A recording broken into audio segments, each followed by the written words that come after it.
So we start with all things God, and in every meeting that we come across, we always start with a prayer. This is the prayer of Saint Francis de Sales, who I thought an appropriate prayer at this time, since it is a time of change, and this captures everything that I believe all of us are feeling at this moment. So if you would pray with me the prayer of Saint Francis de Sales. In the name of the Father, the Son, and the Holy Spirit. Be at peace. Do not look forward in fear to the changes of life. Rather, look to them with full hope as they arise. God, whose very own you are, will deliver you from out of them. He has kept you close to him, and he will lead you safely through all things. And when you cannot stand it, he will bury you in his arms. Do not fear what may happen tomorrow. The same everlasting Father who cares for you today will take care of you then and every day. He will either shield you from suffering, or he will give you unfailing strength to bear it. Be at peace and put aside all anxious thoughts and imagination. In Jesus Christ, amen. In the name of the Father, the Son, and the Holy Spirit. So today we want to talk to you about, give you some ideas and share some information around technology. These are the objectives and the goals that we have for this morning. Share some technology plans, our learning platforms, and some conferencing video tools that we will be using. We like to share our academic plans as it relates to the subject areas that we're going to be covering in enrichment. We will always also share some brief information about the virtual promote learning plan that we have in terms of long-term and short-term, and what those are, and some sample weekly schedules and daily schedules through our e-learning tool. You'll get a little bit of information around that. We'll also share our plans for school-wide social emotional approaches to ensure that children are feeling safe and parents are confident that their child is going to be safe. And we will also share plans for us to maintain our Catholic identity and religious education. I don't know.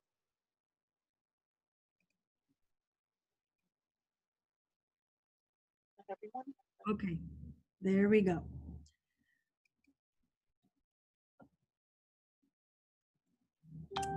So we know that the Archdiocese decided to open up schools for students. This decision was made by the Cardinal back in June. And with that, it propelled a whole slew of movement around how are we going to do this. The Arch came together, put together some plans based on some fundamental principles.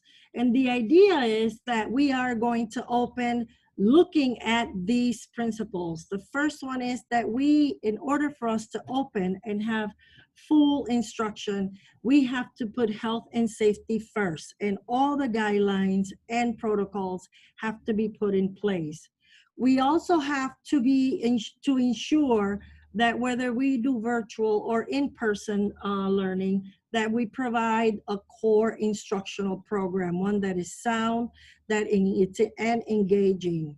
We also need to make sure that we look at all the parameters and initiatives, and that those are communicated well enough with our families, and that we are open enough and ready for some flexibility and resilience through this very difficult and scary time. So these are the fundamental principles that these plans, the one from the Arch and ours at the local school, is grounded on or grounded in. This year, as every year, the Archdiocese adopts a theme. The year this year, our theme for this year is "We Are Called." And just as doctors were called to really step up and take care of all of us during this pandemic and COVID, just as nurses stood up and took care of their ill patients in those hospital beds, just as police officers and firefighters and truck drivers are up and were called to really step up and do their job, we teachers, school staff, and educators, we too are called and are responding and stepping up to the call. So we are here to provide the best educational program that we are able to during these times within our means. So you have seen, many of you have been with us have seen this wonderful tree here with our typical or familiar vision and mission statement, which is to build children who are spiritual, loving, and academically responsible. And they are learners. They grow and learn each and every day. Um, and that will continue being one of our missions. But in light post COVID, I should say, or during and post COVID, we're really looking at education and schooling in a slightly different way. And we have revamped our mission statement just slightly to be that we are here at San Bartholomew School to provide all students access to a sound and high quality instructional program and nurturing supports in the fashion that meets the needs of each family. So there's been a whole lot of debate out there, some political debates about in-person being better than virtual, virtual being better than in-person. And in my opinion, whatever you choose, it is the right choice for your family. And we respect the fact that you made that choice. If you chose to send your child in person, we will be here to provide the best instructional program for your child. If you chose to be at home and doing virtual learning, we love you, we appreciate, and we will give you our very best because we respect your decision, because that decision was made based on what you decided was needed for your family. And that's what we are here to do, to support that. As you can see, you've seen this slide before. I'm not going to spend too much time on it, but these are the team members, the academic and social emotional team. They are here with me today. Miss Griffin is not here with us today, unfortunately, but Miss Marchant is, Miss Vicky Scott, Miss Tony Gambino, and Miss Grace Reynoldson. We have been meeting regularly, sometimes 2 and 3 times a week for the last month and a half to really be thoughtful and thorough about what is the best case scenario and how do we best put an academic plan for our students and our families. So today, this is the area that we're going to be talking about, the academic and social emotional. Tomorrow, we'll have the morning and the afternoon these team members focusing on the operations, health, and safety. And because there's so much information, we felt it was necessary to break it down into 2 groups. That way we can focus. Otherwise, we'll be here for a long time. Moving along, these you've had these dates. We sent these ahead of time. That way you were able to kind of get ahead of the game in terms of looking at the information and jotting down those important dates. We did make a note that our school time has changed. Our start date has changed. Everybody will start at 8 o'clock and it's a half a day on the 31st, Monday the 31st. We needed this a little bit of extra time to really go deeply with our virtual planning and training for teachers. So we felt it was necessary to extend that our start time for a week. You've seen the 2 dates for this presentation and the 2 dates for operations. I do apologize that I had to change the 5 o'clock from 5:30 to 5 o'clock. We had another Renew My Church meeting right after the 5 o'clock presentation, and I wanted to ensure that I had enough time to be there. There are packet pickup will begin this week of the 17th to the 28th. Please make sure there is a sign up genius that is coming up that's going to be available soon for you to sign yourself up and schedule yourself. There's also going to be a sign up genius for those of you who are able and willing to volunteer. We are asking for the volunteers to think long-term in terms, if you are able to volunteer, think long-term, think weeks at a time. One thing we want is to make sure that we keep our volunteers stable, so there's not this in and out of people. And that's for safety purposes, to lower the risk of any infection. So if you are able to volunteer 2-3 times 2 or 3 weeks at a time, we would truly, truly, truly appreciate that. And a sign up genius with all of those different tasks is coming. I did make a correction here, and I sent that last week. The arrival and dismissal practice is pretty much just 1 hour or so, and it's just to kind of get us warmed up into how do we come in, how do we exit, and all that specific information for those procedures we'll speak to it tomorrow. So we did a survey, and the survey says, we asked you, what do you prefer? Do you prefer sending your child in person? Do you prefer having remote learning? Some people are still unknown. And then these numbers here are the total students currently enrolled in each of these grade levels. So you can see that we already have low numbers in these grade levels. So these are this light blue right here, or teal maybe, are the total number of students enrolled in that grade level. The bottom number here are the number of students that are coming in person as of today. Based on your survey, you said you were coming in person, and we sifted those out.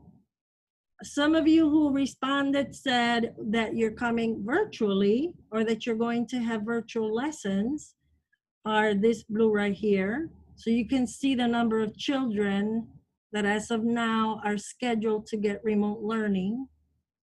And then there are families that have not responded yet.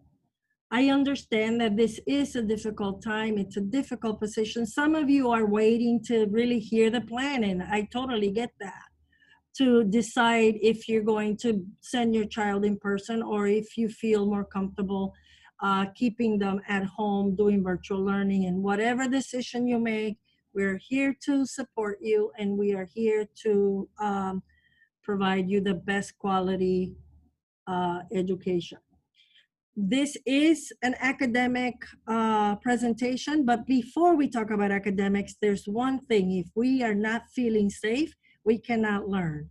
And you need to know right off the bat that health and safety is our number one, and that the way the classes are going to be structured are going to be based on cohorts. So I already sent this home. I hope you took some time to look at it, but I wanted to kind of reiterate that it's going to be in cohorts, and what that means, kids are going to stay with their classes in their classrooms or outside almost all the time. We have put mechanisms in place so classes do not intermingle, or cross paths to the best of our ability. Each classroom has been decluttered with only the desks, teacher's desk, and some essential furniture that teachers will need to conduct their jobs. We will establish in the classroom, the guidelines are that we can do 3 to 6 feet apart, and we are putting that in place. Students will not share the supplies. We're asking parents to provide their own supplies and keep it simple. Most of the, as you will learn later, most of the instructional program is going to require minimal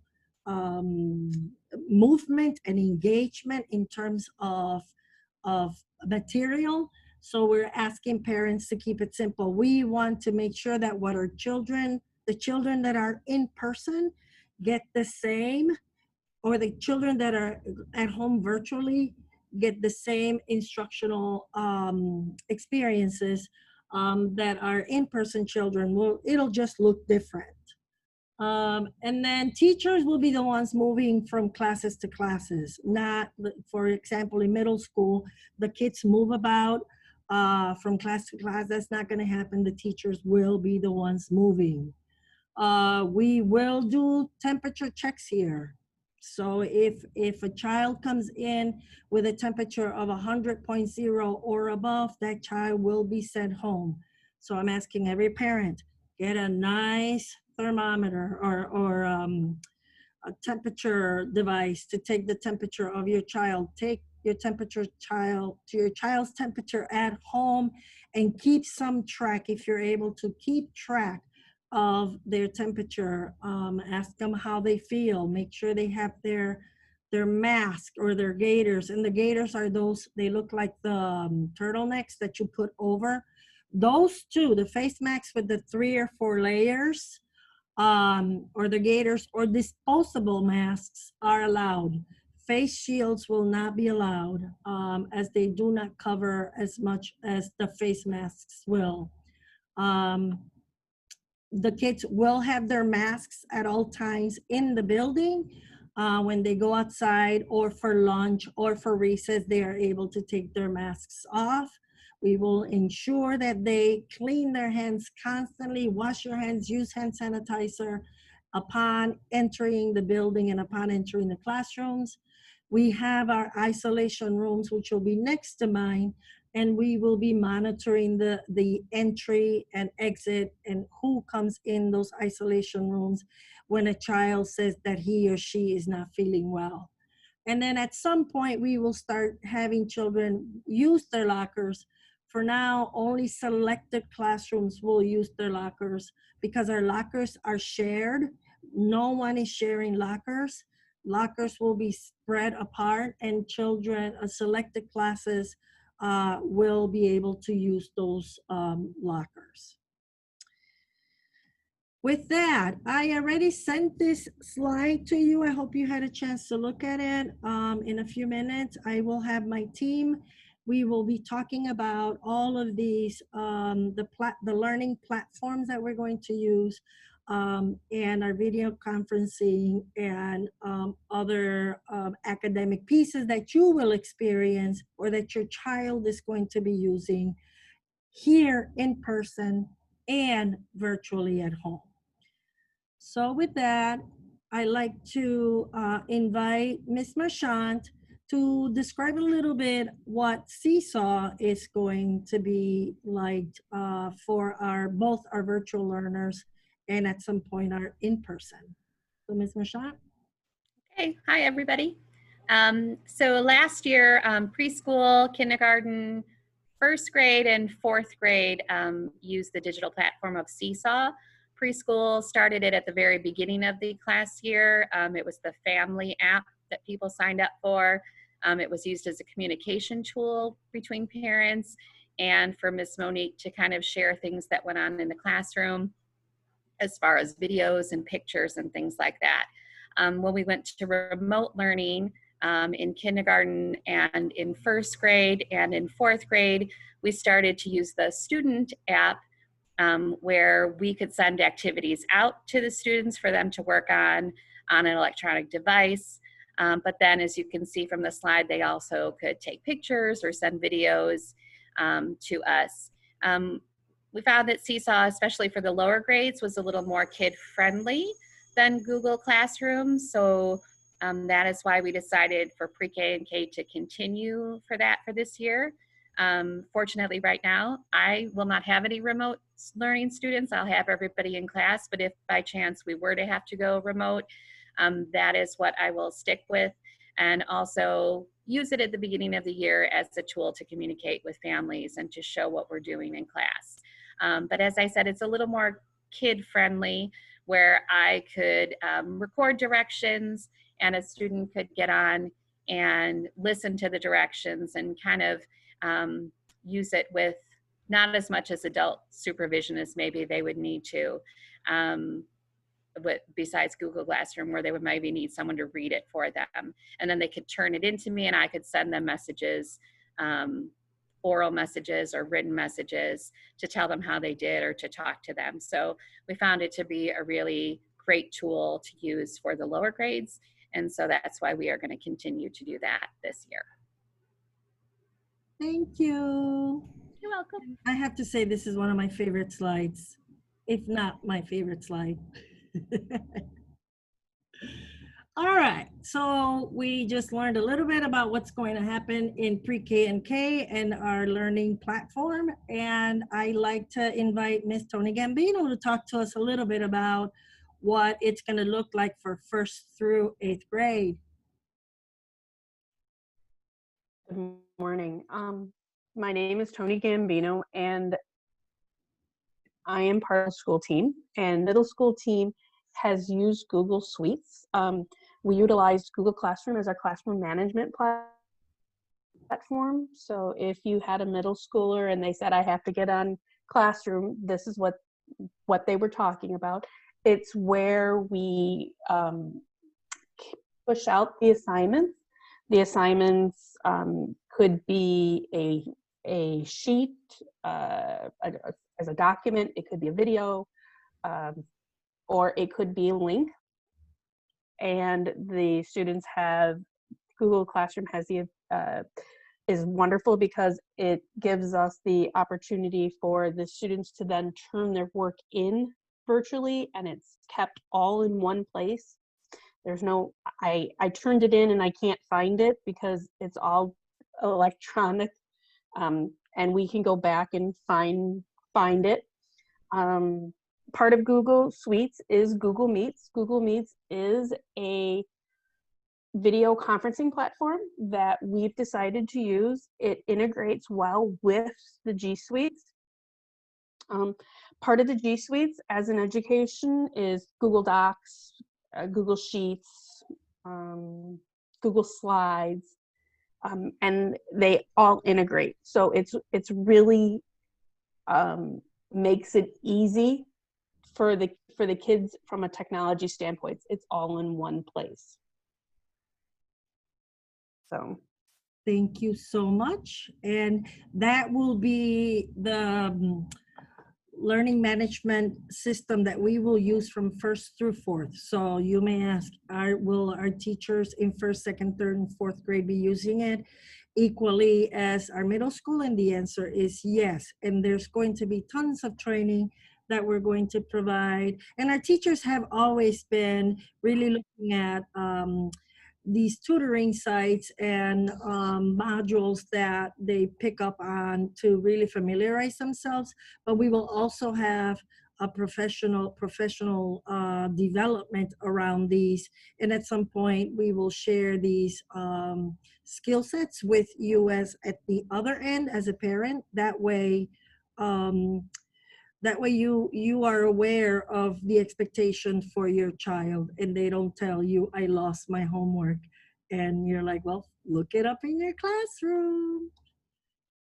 We're trying to remove the excuses over here. All right, moving on. Thank you, Ms. Gambino.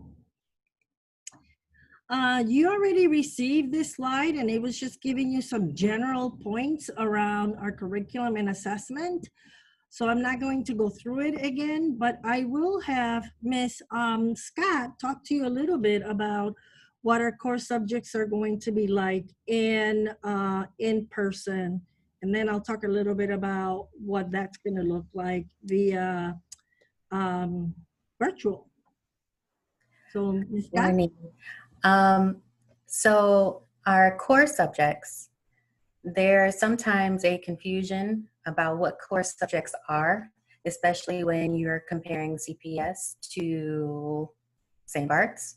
And CPS core subjects only refer to literacy and math.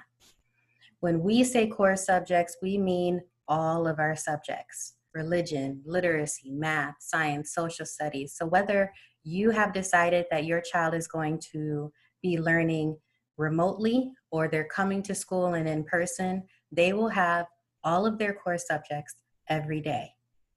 And we'll show you what that is going to look like a little bit later.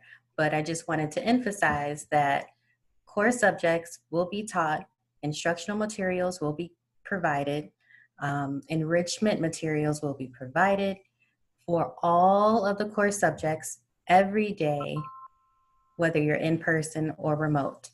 And obviously for remote, you will have also options to do our specials: art, music, Spanish, CrossFit. It would obviously look a little bit different because you're not going to have, for example, Mr. Wright in front of your child, although he may record something. And then when you click on the remote assignment for PE, there you have them.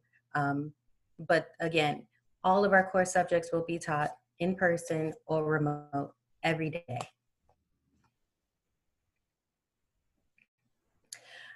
And then moving on to assessments and grading.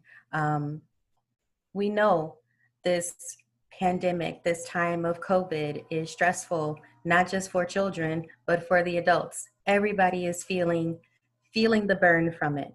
Understand that because we are a faith-based community, we understand the stress. And so when we are grading students' work, we keep that in mind as well. Nevertheless, whether you're remote or in person, students will be receiving grades for their work. So parents, it's super important that we make sure we emphasize that with our students, but also know we love your kids. We want the best for them. We don't want them to stress out about grades, although grading is an expectation. And in terms of assessments, we are still going to continue with iReady. Whether you're remote or in person, they'll still be doing iReady assessments, diagnostics at the beginning of the year, middle of the year, and end of the year. We'll also have our spring testing, our ASCT Aspire, whether you're remote or in person. If you are remote, these tests do require a proctor. So schedules will be going out for students to come in at a different time so that they can take these assessments. And that applies to our English proficiency test, Lost Links. Progress reports will be provided every 6 weeks like we have been doing. We'll still have our 13-week trimester with receiving the report cards. And as most of you are familiar with our staff, we communicate with you anyway. Whether it's via email or phone calls. So remember that you can always reach out to us as well with any concerns about assessments or grading, or if you just want to chat. Thank you so much. Well done. Nice. Thank you. So let's move a little bit into talking a little bit about our virtual remote learning plan. There are these different instructional delivery models that the Archdiocese has rolled out for our local schools or for the local schools to implement. And one being the live streaming, where the teacher is live streaming with a class. Another one is the synchronous model, which is the teacher is transmitting live videos and lessons, kind of like what we did in the spring with Zoom and Zoom sessions. Um, the teacher will also be checking in and coaching children around some particular skill sets and developments. And then the asynchronous, which is where we can transmit recorded videos or lessons with some coaching and check-ins. What we here at BARTS are doing as of now, because we're still getting some information. Every day we get some new information on the remote learning. We really want to get this done really well. So we're looking at a blended model, and it's going to look, it could be a little bit of the live, a little bit of the synchronous, a little bit of the asynchronous, that the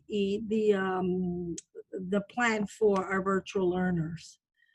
And with that, I'll give you a quick example of those that may be remote learning may see something like this. So the Arch also provided us with an amazing tool. It's called the eSchool 2.0, and these are plugins. These are it's a full curriculum in which our teachers are also looking at pulling. It's this buffet of lessons that are tied to our priority standards, the priority standards that we have decided as an Arch that each grade level student needs to have and each teacher needs to teach. So they've taken all these priority standards and they've put them on this plate and created an eSchool card. With this card, teachers are able to adjust it. They can put their own things on it and modify it to really ensure that, again, the children in person and the children virtually are getting the same thing. It just looks a little different in the method of getting the instruction. Think about it as a goal. You are in a race car and you'll have to get to the finish line. We're both driving to the same finish line. We're going in the same direction. We're just driving different cars. And that's pretty much what we're doing with this model. This is what a week, and again, we will provide more in-depth information about this. This is color-coded because some of it has to be, the blues are non-negotiable. Those have to be done. And then you have opportunities for children to choose the different activities that they want. Again, they'll get specials. There's just different things. What we want to make sure is that at home, there's some level of routine for your child, so they're not all over the place and then driving parents crazy because they got nothing to do. They'll have plenty to do. Our hope is that you ensure that those routines are in place so learning and supports do happen. Here is what a actual lesson demo card will look like. And here is where you will be able to see the actual lesson skills, the activities. What is it that children are expected to do and create? Again, this is just a demo that we just got a couple days ago. We did webinars on it.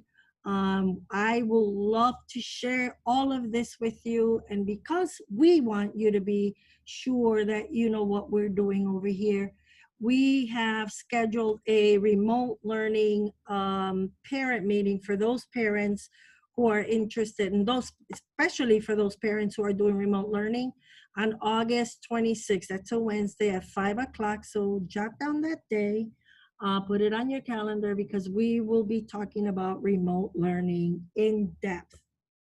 Again, this is all contingent upon the fact that we are building this plan as time comes in, we feel pretty confident about the plan we have now.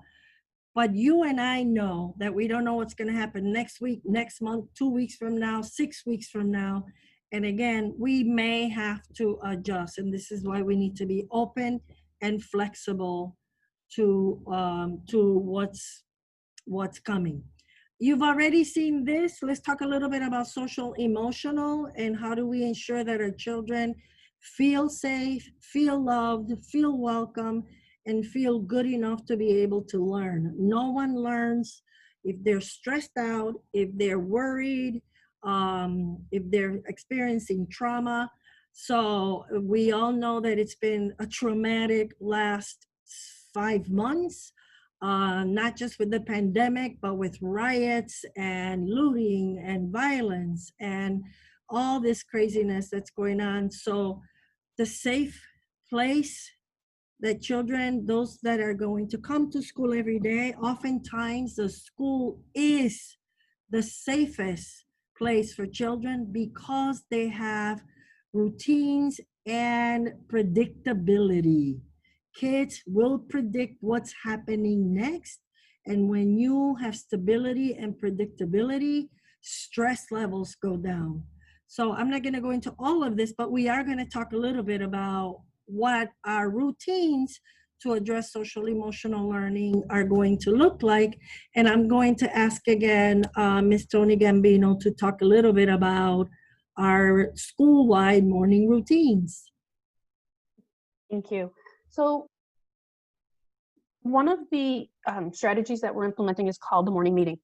And the morning meeting has a lot of benefits. It provides kids with a safe place. It builds interpersonal skills. It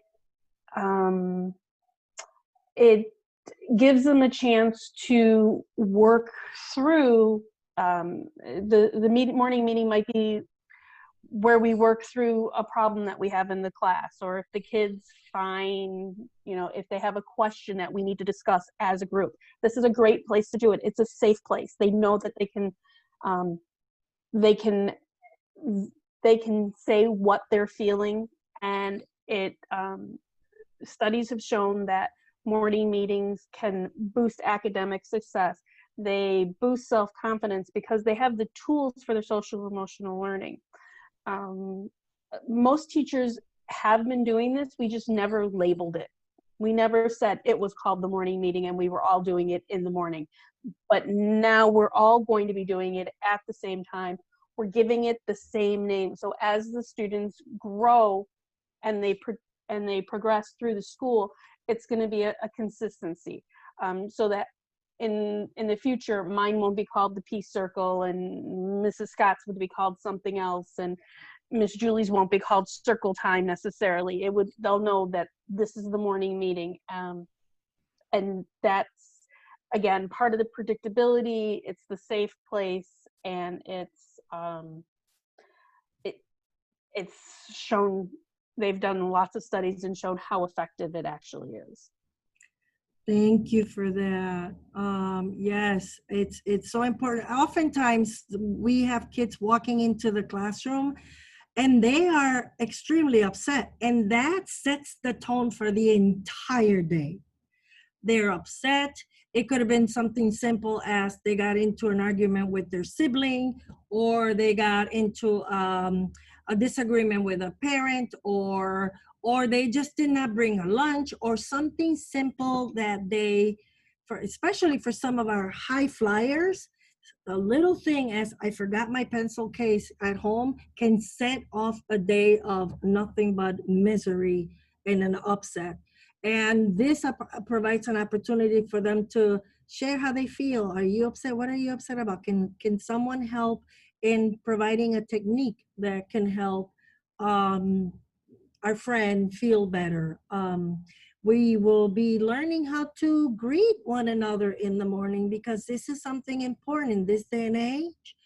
Everybody's rushed.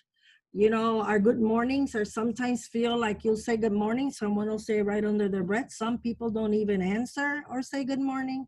And I think in having a Catholic identity is to acknowledge one another. And a simple good morning goes a long way. A smile goes a long way. And that's our mission here, is to really take care of the whole child, from a good morning to a how you feeling to can I help you to looking at those triggers. I mean, and a morning meeting is a place to do that. Again, something that will develop over time. You also want to talk a little bit about the 3 R's, Ms. Gambino, and the work we've done over, this started last year, actually. So the middle school decided that we needed to pick, we needed to focus our and strengthen our culture, that we are one. And this summer we picked the 3 R's: be respectful, be responsible, be reflective. Um, so it's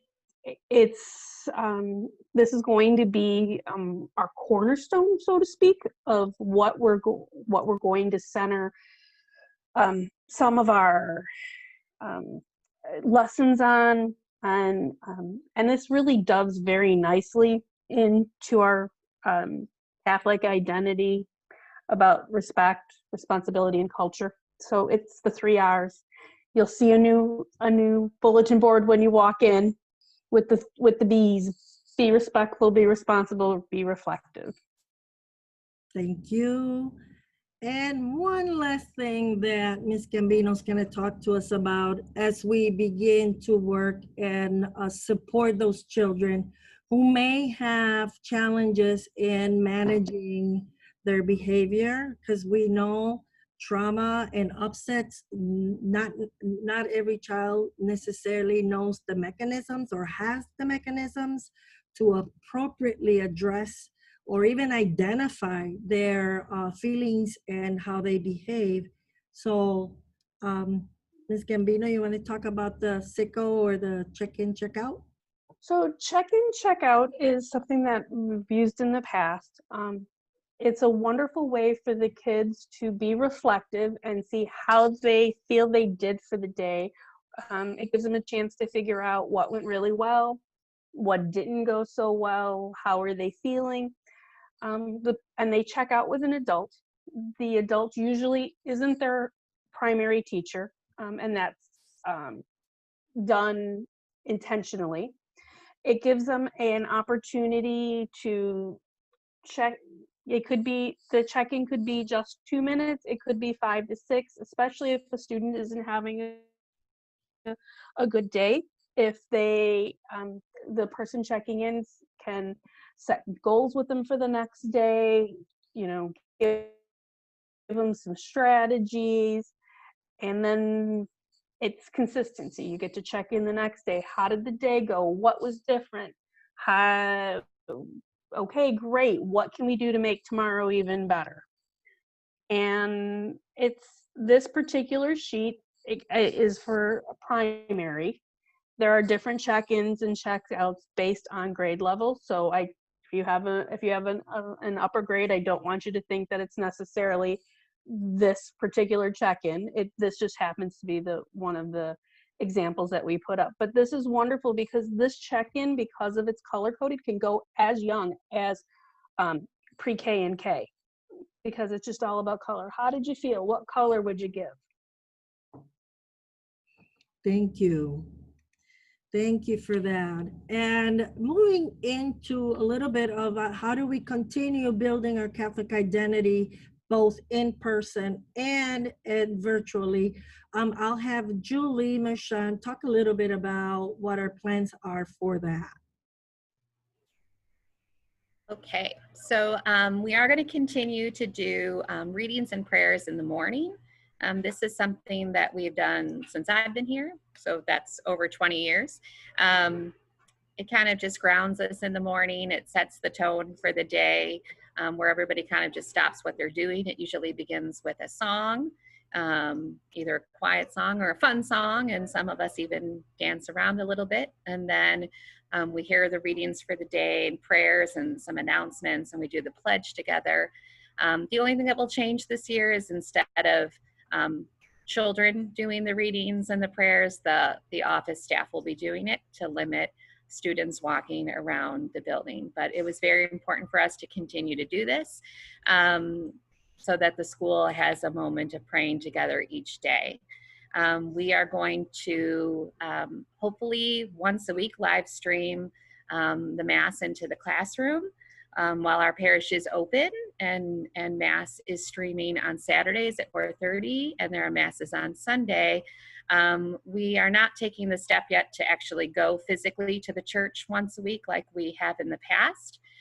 So we are going to live stream it. If there is a conflict with time, it'll also be recorded so we can watch it after. And this is something that the remote students will be able to be a part of. So we can schedule that and let them know when that is happening. It's important to us to continue to do that weekly.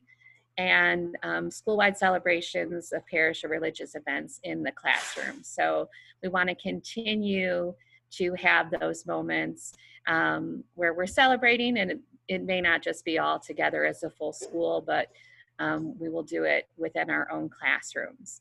One thing that's not on there that we are going to be in talks about, and we have been talking about since the end of the year, is service and how that's going to look. Junior high do have a number of service hours that they do, especially 8th grade before confirmation. And of course that changed in the spring last year. And that's going to look a little bit different this year as well. But this year we also want to include all grade levels in some aspect of service, and more information about that will be forthcoming at a later date. Thanks, Julie. Thank you. And then I'm going to have Grace talk to us a little bit about our plan for religious education and sacraments, as we are Catholic educators and students and community, and that is important. Good morning, everyone. I just wanted to let you know that you are to be confident. Religion will be a part of not only the school day for the children who are in school, but also for the virtual learner. So every day they will be receiving some religious education. During 2nd grade, we do celebrate 2 sacraments, the sacrament of reconciliation and communion. Usually in the springtime, around March, the sacrament of reconciliation is celebrated. And then in May, the sacrament of communion is celebrated. In 8th grade, they celebrate the sacrament of confirmation, and usually that happens to be sometime in the spring also. While they are in class and receiving their religious education, we will also be preparing them for these sacraments.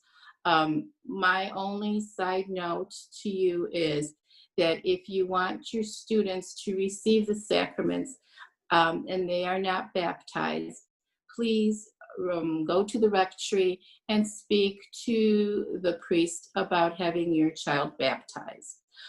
Once they are, then they can fully participate in the sacraments. So there is no need to worry. We will be preparing them in class for the sacraments, and you will be updated with information as the time slowly approaches for each sacrament.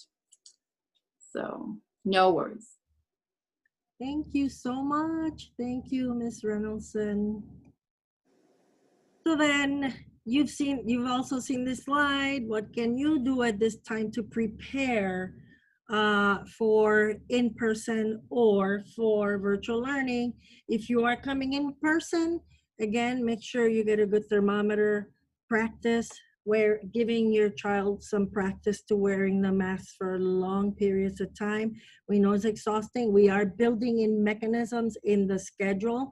So kids have mask breaks. So teachers have mask breaks. So people are outdoor as much as possible. Send them with a water bottle that has a cap, not plastic water bottles, because we don't want to refill those. We do want to refill the ones that are that have a cap to keep the caps on, if you're able to do that. There was talks about the masks and disposable masks. The art is asking that you provide either a disposable mask and every day your child uses a different new mask, or that the masks are washed daily. They're expected to do that as well. We want them to do that as well. And again, practicing wearing the mask. And really consider if wearing a mask, or if it's going to impact your child in a health way, in which the masks or the breathing or something, it's not going to, hold on a second, in which it's going to impact your child's educational experience, perhaps really consider if we want every child here, but every child who is here has to wear the mask. At the bottom line is everybody in school has to wear the mask at all times that they're in the building or in classrooms, and they will have time to take the masks off. They will have time to go outside and have recess and lunch without masks. But for consider the needs of your child, because she will need to wear them here.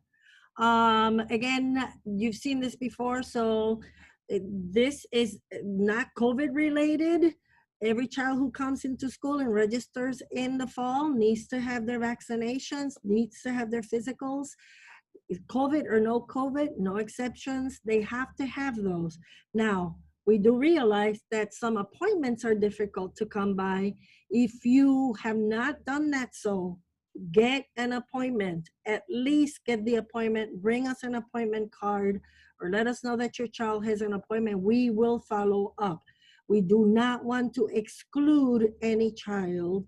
At some point in October, children will be excluded if they do not have their vaccinations. And this is not a BARTS thing. This is an Illinois State Board of Education thing. Every child has to be vaccinated, at least in those grade levels.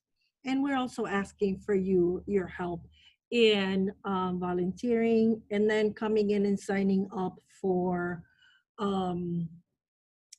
you're picking up your packet and registration. So with that, that is our last slide. I have one more last slide to provide you the opportunity to ask questions. But before that, I would really appreciate it if you help me thank my team. The academic team has done a terrific job in really coming together and being thoughtful and putting this presentation together, because we believe, we love what we do, every single one of them, and we want to be here. We want this to be successful.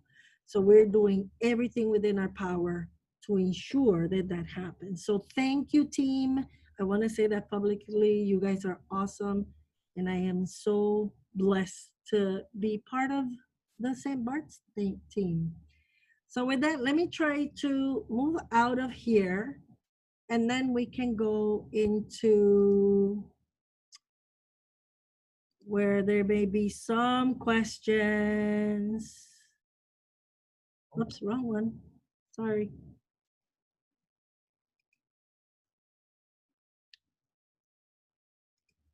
I think I lost you guys. Oh, there we go. Hold on.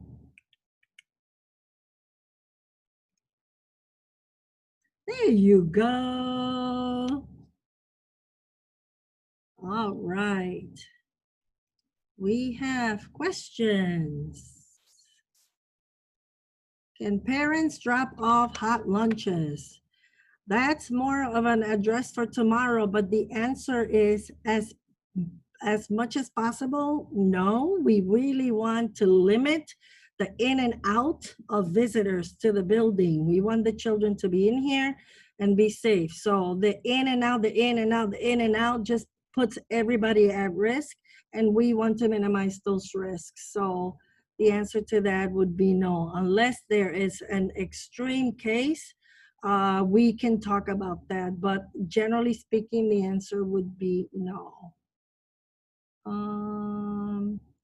Where will EDP take place? Can we switch to virtual if we choose to go in person, and when? What are the protocols when someone is sick? Who are the teachers for remote learning? Thank you. Lots of questions there. The EDP will most likely, we're still working on those because we have to ensure that we have the people in place. Most likely, we will start EDP after Labor Day, just to give everybody time and for our protocols to be in place and safe. So after, you'll get more information on that. If we choose to go in person, when? Well, if you already registered, all you did was say, I want to go virtual. If you tell us that you want to go in person, we'll move your little X from virtual to in person, and then you can start with the rest of the school.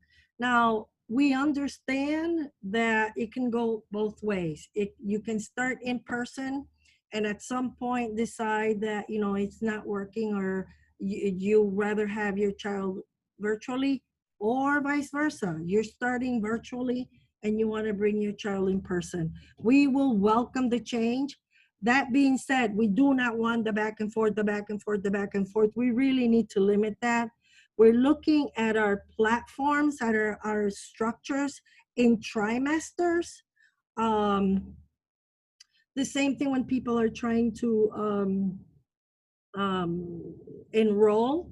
We really want a commitment. So if you feel really good about your commitment, let's stick to that commitment. We're committed to you, but we're also committed to safety, and we just want to have some stability. Who are the virtual teachers? At this time, as we continue developing our virtual plan, it could be the very homeroom teacher. It could be one designated teacher. We're still sorting that out. On the virtual day, where on that August 26th, we will have a more solidified plan to what our school will look like in terms of providing the instructional plan. Let's see. Hold on. Can I change my son? Okay, so in person, I already answered that. For children, opening remote opportunities for daily, weekly, to allow children from the same classroom to all meet virtually. That's a good idea. All the children can meet virtually at some point. That's something that could happen. That's not a bad idea. That's something that actually I was talking with a professional developer yesterday about different ways, because there's so many different models out there for remote learning. And being that we have a small school, we have to use the one that's best for us. And I do have to say this. We may start with one thing and it will evolve as we get better and better and better at this. There's nothing that's out there that's a perfect fit at this time. We're taking all these pieces, we're putting them together, we're creating something beautiful that meets our needs, and we will continue as we move along to refine it, just like we did in the beginning of back in the spring, when we were thrown into the remote learning and we were all swimming barely. But we did it and we came out of it really strong swimmers. But that's the idea. We want to get better and better at what we're doing. Let's see. Tutors available. It's coming soon. Again, for after school enrichment, we're looking at how we are able to provide that, because we are being very cautious with intermingling children. We want to keep the children in their cohorts as much as possible, especially we will do that during the day. After school, we're really looking at how do we do that safely. I addressed that one. If a child is sent home because they are sick, that is considered an absent. They will not be present unless they participate in the virtual learning. And then the whole thing on attendance and what that's going to look like for virtual learning, that's going to be drawn out and explained at that other meeting. But if a child is sick and a child is at home, that is, and he or she is an in-person student, that will count as an absent. But he will be sent home if he has a temperature. We want to keep him and everybody else safe, or her. You are welcome. So thank you, Nelma, and everyone for their information. You're very welcome. We're very happy to do this. Can kids go a few days in virtually and the rest in person? No. Right now, it's either, it is not a blended program. The Archdiocese decided that our main school day is going to be in person with the option of virtual for those families that do not want to do in person. To manage both, that is a model that the Arch has not, has rejected at this time. It doesn't mean that perhaps in the future it may happen, but at this time it's an in-person or virtual. I plan on sending in extra masks with my kids. Both of my kids get frequent bloody noses. Should we remind or ask parents to bring another mask? That's not a bad idea. You can have a couple of masks. Send them in a brown bag. You can get a stack of brown bags at the dollar store.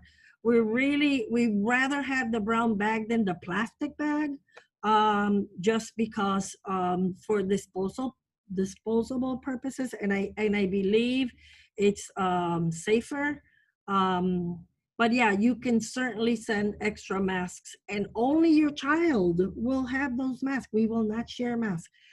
That being said, we will have masks at the school to provide children who don't have a mask and maybe have some kind of emergency where they need a mask. We will have those for them.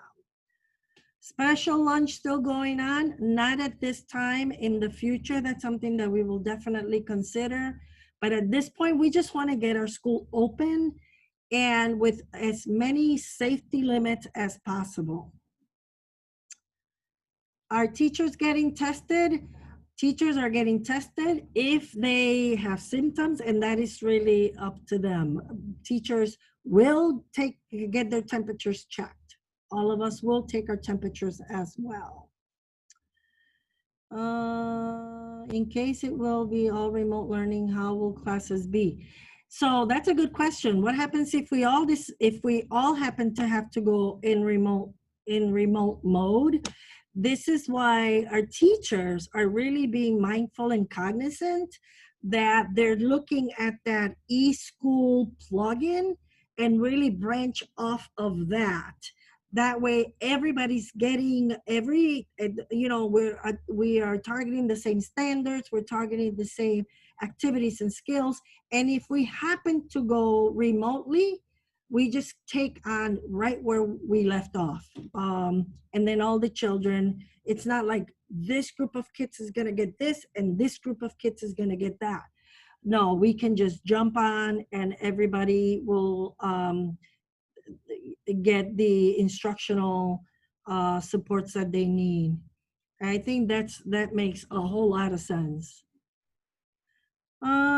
If both parents are working during the pickup drop-off of parents' time next week, will full instruction be sent out to everyone? If both parents are working during the pickup and drop-off practice time next week, will full instruction be sent out? Oh, sorry. Yes, we are recording the sessions. We are taking these questions and writing answers to them. And we're going to communicate, sending out some information, the slides, the presentations, more information in written form. Keep looking at your e-newsletter. You guys are really good at that. I get lots of emails sent back to me because someone read the e-newsletter. So continue doing that because that's how we send our information.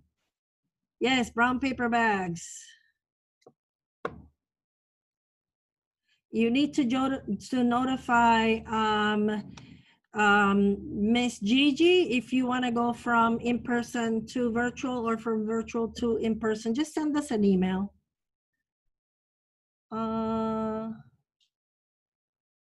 Yes, please make sure your child's paper bag is labeled with your child's name. And for that matter, label everything. Again, we're going to keep your child's possessions contained to his area, his or her area. So that is what we intend to do.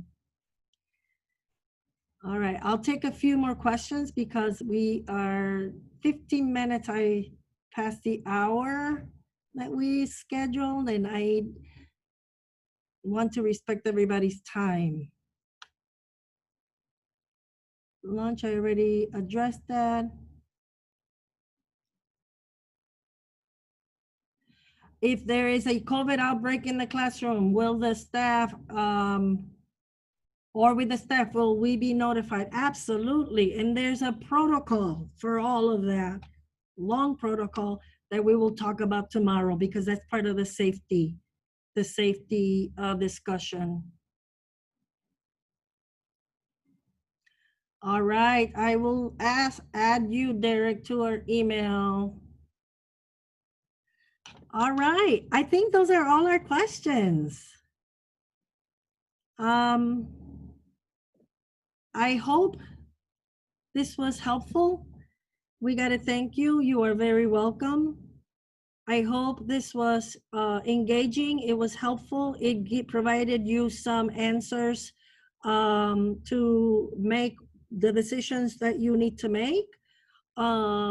We are here. We love what we're doing. We will be ready and we will try our very, very, very best to serve you and provide your child with what he or she needs so they can be the best they can be and grow up to be fine young men and women. So with that, thank you again for joining us. We will have this very same presentation in the afternoon. So if you don't have anything to do and you want to hear us again, you're welcome to come. If not, it's going to be the same presentation. But again, it will be recorded and we will be sending them to you. So thank you guys so much. Shoot me an email if you have additional questions and we'll be happy to respond because we are called to respond. Have a great day, everybody.